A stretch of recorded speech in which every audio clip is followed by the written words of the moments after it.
আপনাদের সকলকে স্বাগতম। আজকে আমরা আলোচনা করব 2024 লোকসভা নির্বাচনে হাওড়া লোকসভার ফলাফল কি হতে পারে। একটা কথা খুব সহজেই অনুমেয়, হাওড়া লোকসভাতে 2014 সালে তৃণমূলের জয়ের যে ব্যবধান ছিল, 2019 সালে ব্যবধান 93,000 কমে গেছে।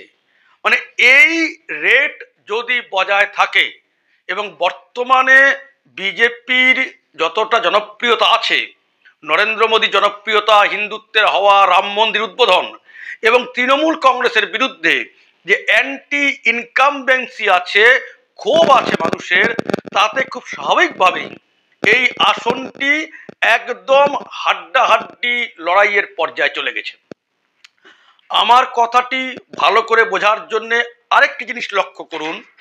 দেখুন, 2013 সালে, 2009 সালে, 2014 সালে, 2019 সালে ভোটের ফলাফল। 2009 সালে তৃণমূল কংগ্রেসের জয়ের ব্যবধান ছিল 37,392। তারপরে তৃণমূল কংগ্রেসের এমপি অম্বিকা ব্যানার্জির পরে উপনির্বাচন হলো 2013 সালে। সেখানে প্রসূন ব্যানার্জি জয়লাভ করলো 26,965 ভোটে, একদম কম মার্জিন। কারণ তখন বামফ্রন্ট প্রবল প্রতিদ্বন্দ্বী এবং বিজেপির ভোট খুব কম। 2014 সালে এসে এই তৃণমূল কংগ্রেসের জয়ের ব্যবধান দাঁড়ালো 1,96,956। এত ব্যবধান হওয়ার কারণ কি? তখন বিজেপিও প্রায় সমান শক্তি নিয়ে উঠে এসেছে, বিজেপি এবং বামের ভোট প্রায় সমান, ফলে তৃণমূল বিরোধী ভোটটা ভাগ হয়ে গেল। 2019 সালে বিজেপি বামকে ছাড়িয়ে অনেক দূর চলে গেল, তখন আবার জয়ের ব্যবধান কমে দাঁড়ালো 1,03,695, মানে 93,000 কমে গেল। মানে এখন যদি বিজেপির যা হাওয়া, বিজেপির প্রতি যা সমর্থন আর তৃণমূলের প্রতি যা ক্ষোভ বিক্ষোভ আছে, সেই হিসাব যোগ করলে যদি এই রেশিওতে কমে, তাহলে লড়াই একদম হাড্ডাহাড্ডি পর্যায়ে। আপনি যদি 1952 সালে প্রথম নির্বাচন থেকে একদম হাওড়াকে দেখেন, একদম প্রথম দেশের সাধারণ নির্বাচনে হাওড়া থেকে জয়লাভ করেছিলেন কংগ্রেস প্রার্থী। তারপর পরপর দুবার সিপিআই জয়লাভ করলো। তখন সিপিআইএম তৈরি হয়নি, একটাই কমিউনিস্ট পার্টি ছিল, মোহাম্মদ ইলিয়াস দুবার জিতল। তারপরে আবার কংগ্রেস জয়ী হলো। এরপরে পরপর তিনবার সিপিআইএম এর প্রার্থী সমর মুখার্জি হাওড়া থেকে এমপি হলেন। ইন্দিরা গান্ধীর হাওয়াতে, ইন্দিরা গান্ধীর মৃত্যুর পরে সহানুভূতির হাওয়াতে 1984 সালে জয়লাভ করলো প্রিয়রঞ্জন দাসমুন্সী। তারপর আবার পরপর দুবার সিপিআইএম জিতল। তারপরে আরেকবার প্রিয়রঞ্জন দাসমুন্সী জয়লাভ করলেন। তারপরে যখন তৃণমূল কংগ্রেস তৈরি হলো, তখন তৃণমূল কংগ্রেসের পক্ষ থেকে 1998 সালে তৃণমূল বিজেপি জোটের প্রার্থী সেই সিটে জয়লাভ করলেন বিক্রম সরকার। তারপরে আবার পরপর দুবার 1999, 2004 আবার সিপিআইএম জয়লাভ করলো। তারপর 2009, 2013 উপনির্বাচন, 2014, 2019 পরপর চারবার তৃণমূল কংগ্রেস ওখান থেকে জয়লাভ করেছে। হাওড়া লোকসভা কেন্দ্রে মুসলমান ভোটার যদি ধরে নিন আপনি, আছে প্রায় 22%। তার মানে প্রায় 78% হিন্দু ভোটার আছে এবং সেটা শহরাঞ্চলের ভোটার। হাওড়া লোকসভা কেন্দ্র মানে হাওড়া উত্তর, হাওড়া মধ্য, হাওড়া দক্ষিণ, সাকরাইল, পাঁচলা, বালি, শিবপুর, এই 7টি বিধানসভা নিয়ে। একমাত্র পাঁচলায় কিছু গ্রামীণ ভোট আছে, 7% মাত্র গ্রামীণ ভোট হাওড়া লোকসভায়। 93% শহরাঞ্চলের ভোট আছে হাওড়া লোকসভাতে।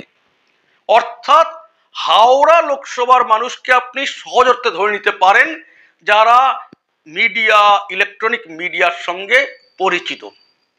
এবার বিজেপি প্রার্থীকে প্রখ্যাত হোমিওপ্যাথিক চিকিৎসক ভোলানাথ চক্রবর্তীর ছেলে, সেও প্রখ্যাত চিকিৎসক, ডাক্তার রথিন চক্রবর্তী, এক সময় হাওড়া কর্পোরেশনের মেয়র ছিলেন। এবং হাওড়াতে আপনি যদি হাওড়ার মোট চিত্রকে খুব ভালো করে পর্যবেক্ষণ করেন তাহলে দেখবেন হাওড়া মিউনিসিপ্যালিটি বা হাওড়া শহরাঞ্চল, উত্তর দক্ষিণ মধ্য এসব জুড়ে, উলুবেড়িয়া, সাকরাইল, এসব সাকরাইল, বালি এসব জুড়ে হাওড়াতে যা ভোট আছে, হাওড়ার ভোট 93% শুধু শহরাঞ্চলের ভোট তাই নয়, সেখানে যথেষ্ট পরিমাণ শহরাঞ্চলের ভোটের 80%-এর বেশি হিন্দু ভোট রয়ে গেছে। হাওড়াতে মোট বুথ কত? 1868টি। আর গত নির্বাচনে হাওড়াতে 75% ভোটদান হয়েছিল। বিজেপির সামনে চ্যালেঞ্জ হচ্ছে, যদি কিছু বুথ তারা বাদ দেয় তাহলে কিন্তু 1700 বুথে যেন ঠিকমতো এজেন্ট থাকে, লোক থাকে, সেটা দেখা। কেবলমাত্র কিছুটা সংগঠনকে তুলে এনে বুথ পর্যায়ে এনে পোলিং এজেন্ট ঠিকমতো দেওয়া, সাংগঠনিক ব্যবস্থা করতে পারলেই হাওড়ায় বিজেপি জেতার জায়গায় চলে যাবে। এবং প্রসূন ব্যানার্জির বিরুদ্ধে তীব্র ক্ষোভ আছে। আপনারা সবাই জানেন মমতা ব্যানার্জির সঙ্গে তার ভাই বাবুন ব্যানার্জির একটা গন্ডগোল চলছে, মনোমালিন্য চলছে। সেই মনোমালিন্য, সেই যে গন্ডগোল, সেই যে মতবিরোধ, সেটা কিন্তু হাওড়ার তৃণমূল প্রার্থী প্রসূন ব্যানার্জিকে কেন্দ্র করে। এটাই এখন দেখার, হাওড়ায় বিজেপি কতটা গুছিয়ে উঠতে পারে, তৃণমূল কংগ্রেস কতটা ড্যামেজ কন্ট্রোল করতে পারে। কিন্তু একথা নিঃসন্দেহ, হাওড়াতে বিজেপি এবার যথেষ্ট ভালো জায়গায় আছে, বাজিমাত করার মতো অবস্থায় আছে। আবার বলছি, বিজেপির পক্ষে অসুবিধা কি? লোক কম। তৃণমূল পক্ষের অসুবিধা কি? তাদের বিরুদ্ধে তীব্র অসন্তোষ। তৃণমূলের সুবিধা কি? বুথ প্রতি লোক। বিজেপির সুবিধা কি? প্রবল হাওয়া, হিন্দুত্বের হাওয়া, নরেন্দ্র মোদীর প্রবল জনপ্রিয়তা। এখন দেখা যাক শেষ হাসি কে হাসে, প্রসূন ব্যানার্জি না ডাক্তার রথীন চক্রবর্তী। এটা দেখবার জন্যে সবাই আমরা অধীর আগ্রহে অপেক্ষা করে আছি। পরবর্তী সময়ে আবার অন্য ভিডিও নিয়ে আসব। আজকের আলোচনা এই পর্যন্ত। সকলকে নমস্কার। ভারত মাতার জয়।